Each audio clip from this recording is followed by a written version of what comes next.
Alors voilà, on vous propose d'abord en introduction un petit retour animé sur l'année dernière, tout ce qu'on a fait côté MS Santé, justement sur les perspectives en 2022. Si ça fonctionne côté régie.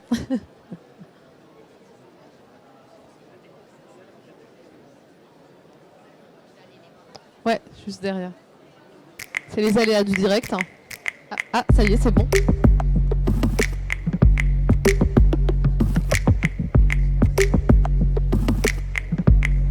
Il va y avoir le son à distance.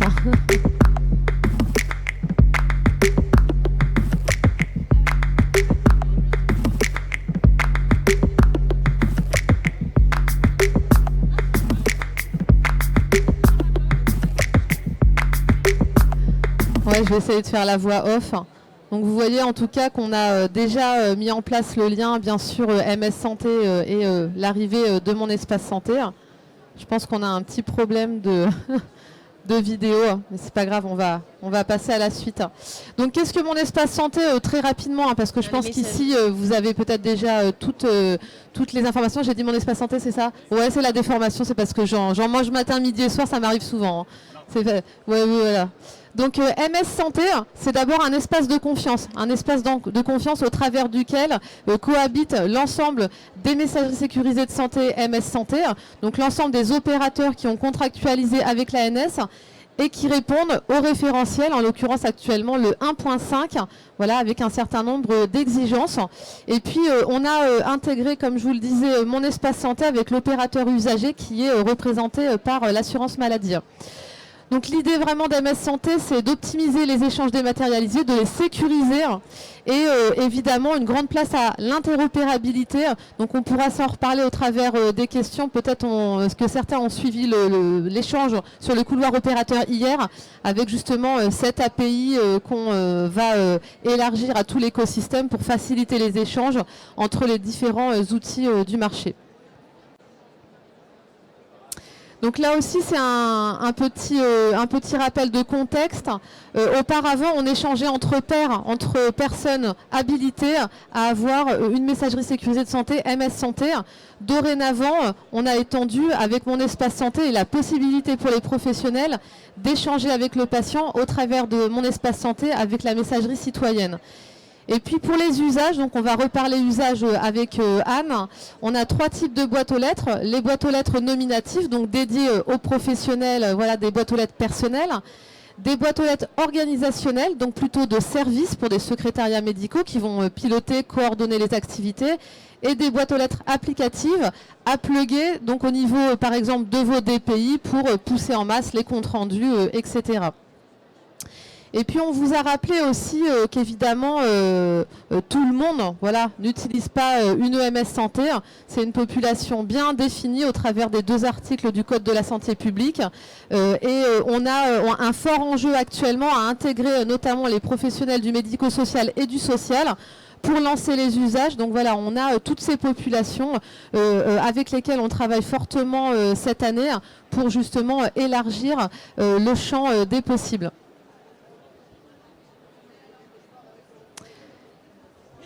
J'ai fait toute ma présentation.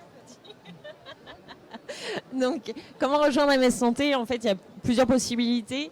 Pour les professionnels de santé libéraux, il faut utiliser Mélis, qui est une des messageries sécurisées de santé, mais ce n'est pas la seule. Donc, c'est plutôt les solutions qui sont portées par les grades en région qui vont proposer aux libéraux d'avoir une balle MS Santé. Il faut choisir un fournisseur de solutions, comme je vous l'ai dit, par rapport au grade, par exemple. Pour les éditeurs de logiciels, donc, ils doivent fournir un service de messagerie sécurisé et éditer un logiciel de professionnel de santé ou un client de messagerie permettant l'envoi de mails sécurisés. Donc, c'est la partie interopérabilité technique qui fait qu'en utilisant le logiciel, l'envoi peut être automatisé. Donc, ça fait partie des exigences à venir. Pour les établissements, donc qu'ils soient de sanitaires, médico-sociaux ou les laboratoires, en fait, ils peuvent devenir opérateurs. Ça, c'est une des possibilités. Donc, ils se renseignent auprès de l'ANS pour ça. Ou alors, pour les établissements de santé sanitaire, ils peuvent se raccorder comme pour les autres d'ailleurs, hein, via un opérateur tiers qui va leur permettre d'avoir un accès à une messagerie sécurisée de santé. Et pour les laboratoires, c'est en passant par le SIL.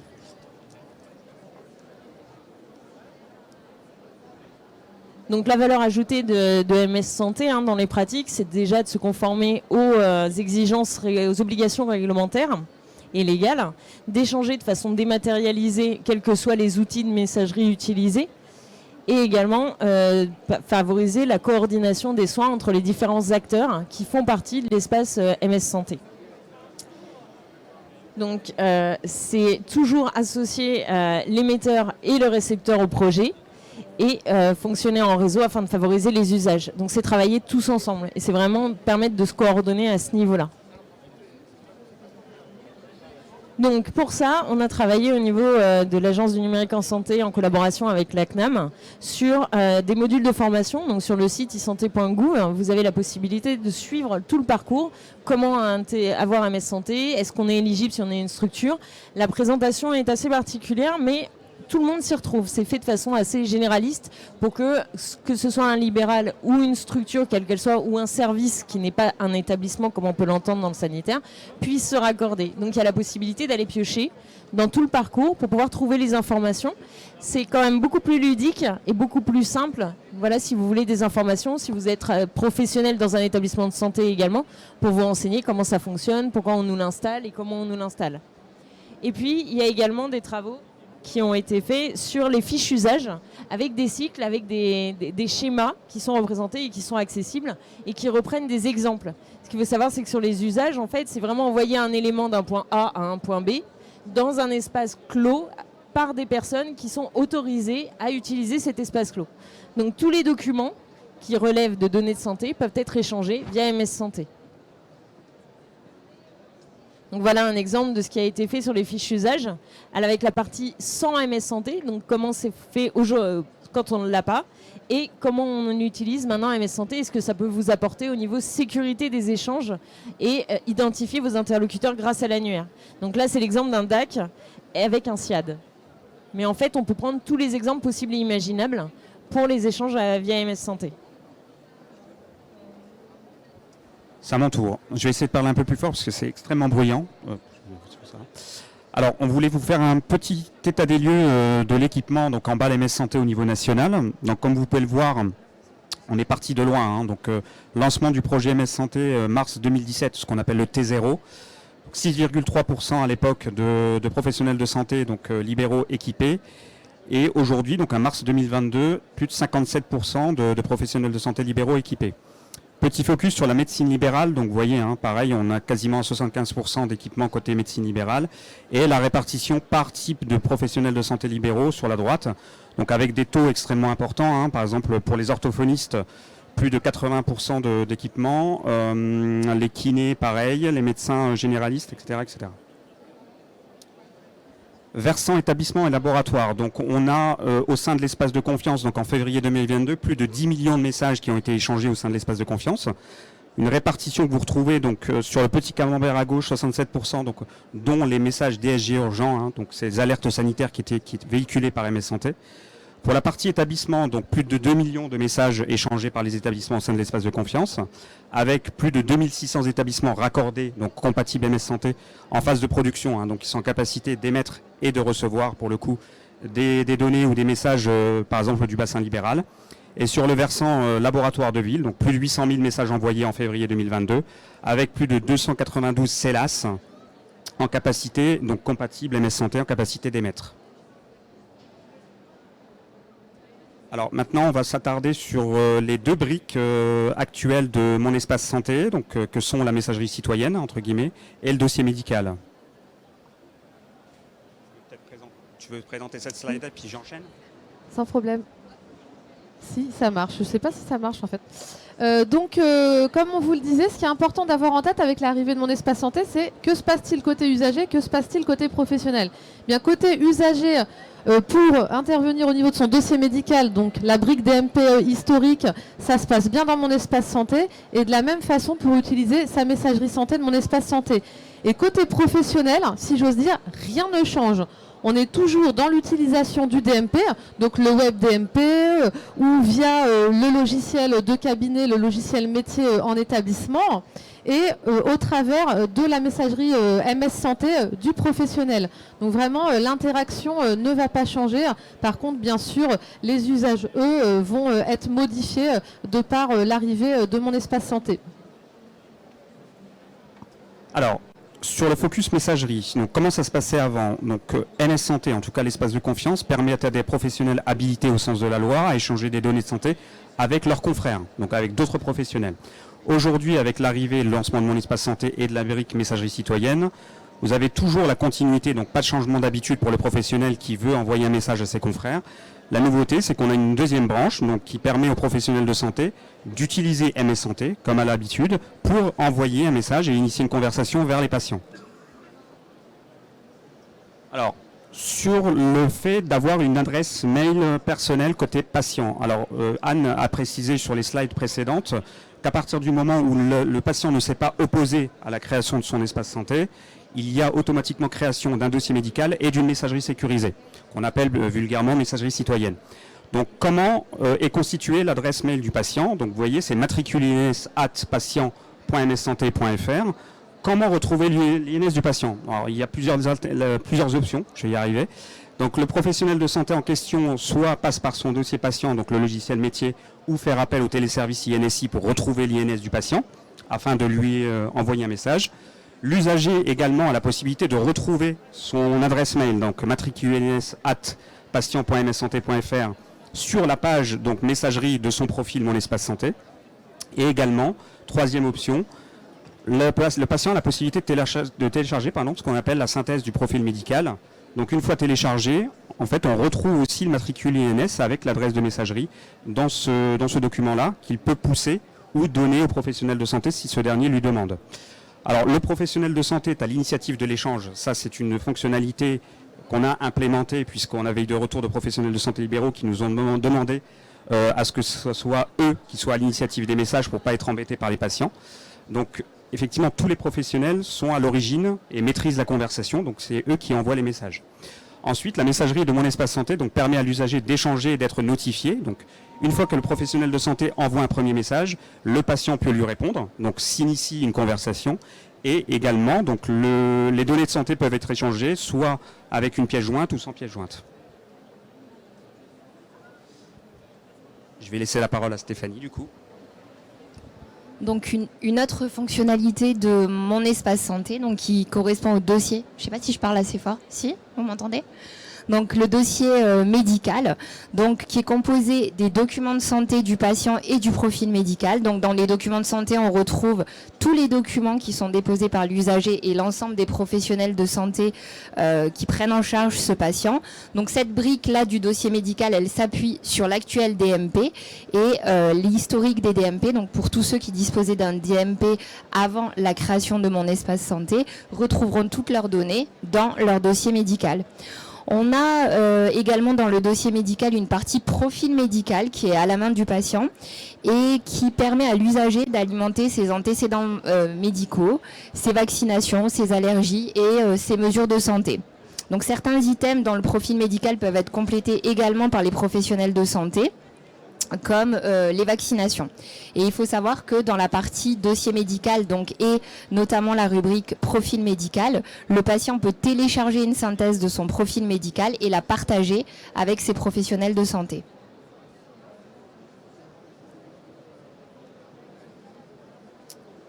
Alors, qu'est-ce qui change côté usager? Donc, sur la gauche, on vous a représenté l'usager qui disposait d'un DMP, donc avant l'arrivée de Mon Espace Santé, deux modes d'accès à son dossier médical partagé, soit via le site dmp.fr, soit via l'application mobile. Il avait ainsi 4 fonctionnalités, une partie documents, une partie paramètres, où il pouvait bloquer ou autoriser certains professionnels de santé, les accès, donc avoir une traçabilité des différents accès à son dossier médical partagé, et la partie alimentée par l'assurance maladie, l'historique de remboursement. Pour un usager qui dispose maintenant d'un profil Mon Espace Santé, donc on a toujours deux moyens d'accès au profil Mon Espace Santé, soit en se connectant sur monespacesanté.fr, soit via l'application mobile donc, qui a été mise en production la semaine dernière. Donc on accède à Mon Espace Santé. Dans Mon Espace Santé, on retrouve ici les 4 fonctionnalités donc, qui étaient représentées dans la slide précédente. Et pour la partie dossier médical, donc c'est décomposé, comme je vous l'ai dit, des documents médicaux et du profil médical qui correspondent en fait aux anciennes fonctionnalités du DMP. Côté professionnel de santé, donc comme l'a rappelé Anne, côté professionnel et établissement de santé, rien ne change. Le professionnel continue à accéder au dossier médical d'un patient via ses outils habituels, donc via son logiciel professionnel s'il est compatible DMP ou via l'interface PS sur le site dmp.fr. Et donc là, on a voulu vous mettre en évidence les évolutions d'accès des professionnels de santé entre le DMP et Mon Espace Santé. Donc auparavant, côté DMP, le professionnel de santé pouvait créer, activer ou fermer un dossier médical partagé, donc jusqu'au 30 juin dernier, donc date à laquelle l'arrêt des créations de DMP a été acté. Il pouvait modifier les données administratives d'un patient, il pouvait consulter ou alimenter donc le dossier médical partagé du patient. Désormais, avec Mon Espace Santé, on veut vraiment que l'espace soit à la main de l'assuré. Donc le professionnel ne peut plus créer, réactiver ou fermer puisque tout ça est à la main de l'usager. Modification des données administratives, désormais tout est à la main de l'usager. Par contre, selon la matrice toujours d'habilitation, le professionnel peut, avec le consentement du patient, consulter les documents médicaux du profil Mon Espace Santé et bien sûr alimenter et enrichir le dossier médical. Au niveau des accès PS et du dossier médical de son patient. Donc là, on a voulu faire un petit focus pour comprendre la différence entre les profils Mon Espace Santé créés et les profils Mon Espace Santé activés. Donc côté professionnel, côté professionnel et usager, lorsque l'usager a activé son profil Mon Espace Santé. Donc dans ces cas-là, tout est ouvert. Le professionnel peut consulter et alimenter le profil Mon Espace Santé du patient et le patient, bien sûr, peut aussi consulter et enrichir son profil. Lorsque l'usager ne s'est pas opposé à la création de Mon Espace Santé. Donc comme vous le savez, on envoie une petite notification, votre profil va être créé, on laisse un délai permettant à l'usager de s'opposer à cette création, mais si l'usager ne s'est pas manifesté, au bout de 6 semaines, le profil Mon Espace Santé est créé automatiquement. Donc là, on est dans la deuxième ligne. L'usager ne s'est pas opposé pendant la période de rétractation légale. Dans ce cas, le profil est créé automatiquement. Côté professionnel et établissement de santé, on peut consulter et on peut alimenter le profil Mon Espace Santé du patient. Côté patient, il ne verra ces informations que s'il active son profil. Donc il est obligé de se connecter, d'activer son profil avec son petit code provisoire qu'il a reçu dans ses notifications pour pouvoir avoir accès aux données contenues dans son profil Mon Espace Santé. Maintenant, on prend le cas d'un usager qui s'est opposé à la création de son profil Mon Espace Santé. Donc là, on est dans la période de rétractation légale. Je décide de m'opposer à mon profil, à la création de Mon Espace Santé. Donc dans ces cas-là, si j'avais pas de DMP, je m'oppose à la création de Mon Espace Santé, je n'ai rien. Le professionnel n'a rien, ni accès en consultation, ni en alimentation, puisqu'il n'existe pas d'espace numérique. Côté patient, c'est la même chose. Maintenant, si le patient disposait d'un DMP, donc j'avais mon DMP, mais je m'oppose à la création de mon profil Mon Espace Santé, et je souhaite garder mon DMP. Donc si je souhaite garder mon DMP, j'ai la possibilité de le garder jusqu'à la fin de l'année 2022. À la fin de l'année 2022, tous ceux qui ont encore un DMP isolé, sans création de profil Mon Espace Santé, se verront reproposer la création d'un profil Mon Espace Santé et pourront alors adhérer à ce nouvel espace. Donc si j'avais un DMP avant la création de Mon Espace Santé, et que je m'oppose à la création de Mon Espace Santé, le professionnel peut quand même alimenter et consulter mon dossier médical partagé et le patient aussi, mais en se connectant sur cette fois-ci les voies d'accès au DMP et non pas à Mon Espace Santé. Donc là, on a voulu détailler la partie dossier médical, donc qui se décompose, comme je vous l'ai dit, des documents de santé et du profil médical. Donc les documents de santé, l'objectif, c'est vraiment de stocker tous les documents qui sont importants dans la prise en charge du patient et qui permettront un meilleur suivi de sa santé. On peut ajouter des documents soi-même, les professionnels, les établissements peuvent bien sûr, et on incite bien sûr à alimenter les documents de santé du patient, et les usagers peuvent ensuite visualiser et télécharger tous les documents. Le profil médical, donc le profil médical, on veut vraiment qu'essentiellement il soit à la main de l'usager. Donc l'usager peut alimenter la rubrique documents avec, comme je vous l'ai dit, le profil médical. En fait, vous avez un petit bouton, télécharger la synthèse de mon profil médical, qui est ensuite alimenté dans les documents de santé et qui peut être partagé avec les professionnels de santé à la demande du professionnel. Donc le profil médical, on retrouve 12 catégories, dont notamment les vaccinations, les mesures, les antécédents familiaux et les directives anticipées et l'historique de soins alimentés par l'assurance maladie. Et là, on a voulu juste vous mettre quelques statistiques, donc pour vous montrer l'effet bénéfique de l'arrivée de mon espace santé en faisant un focus sur les départements pilotes et en regardant l'évolution, en analysant l'évolution entre avant mon espace santé et après l'ouverture de mon espace santé par acteurs de santé. Donc on voit qu'on a une bonne dynamique puisqu'en nombre de documents ajoutés, on a fortement multiplié tous les documents qui étaient ajoutés sur les départements pilotes. Et donc on espère poursuivre cette dynamique d'alimentation avec la généralisation et voire même renforcer cette dynamique. Alors, eh ben voilà, c'est à vous. s'il y a hein. des questions, on vous écoute. N'hésitez pas, hein, questions, remarques, voilà.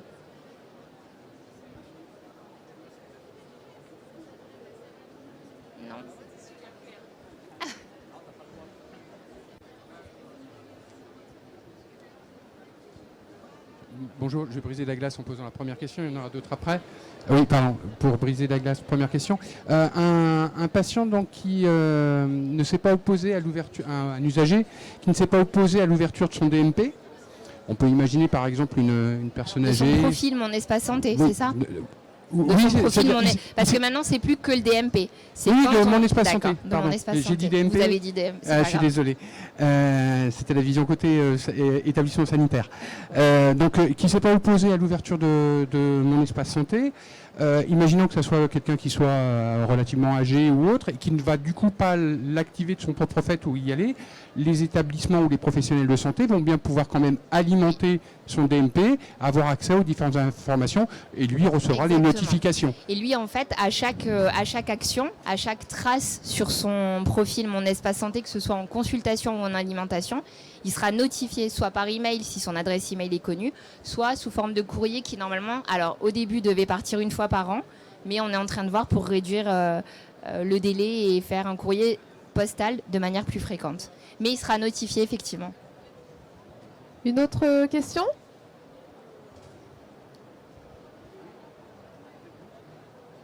N'hésitez pas. Hein.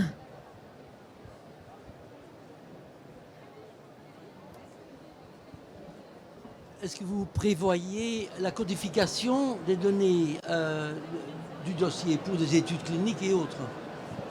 C'est-à-dire? Disons, de coder, de structurer les données de façon automatique. Alors oui, bien sûr.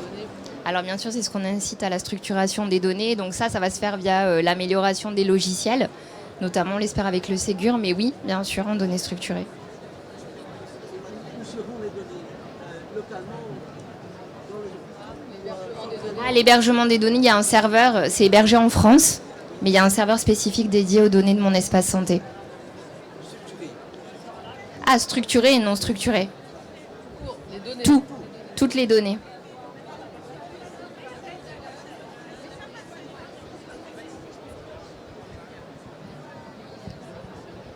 J'ai une position de patient.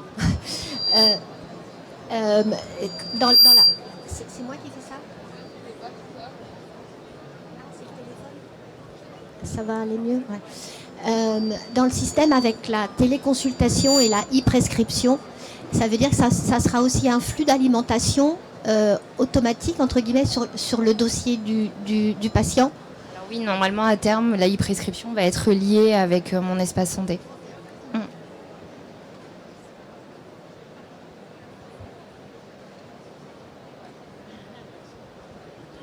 désolé. Je voudrais rebondir par rapport à la question du monsieur là-bas, parce que j'ai entendu le mot de recherche également dans sa question, en dehors du fait que les données soient structurées. Donc la question c'est, me semble-t-il que pour les données qui sont dans mon espace santé, elles ne peuvent pas être, en tout cas à l'état, utilisées comme ça pour de la recherche sans le consentement du patient, et c'est pas la finalité de mon espace santé. Par contre, quand on voyait les documents feuilles de route, il y avait cette notion de LData Hub et d'intelligence artificielle derrière tous ces éléments-là aussi. Est-ce que c'est des perspectives pour mon espace santé?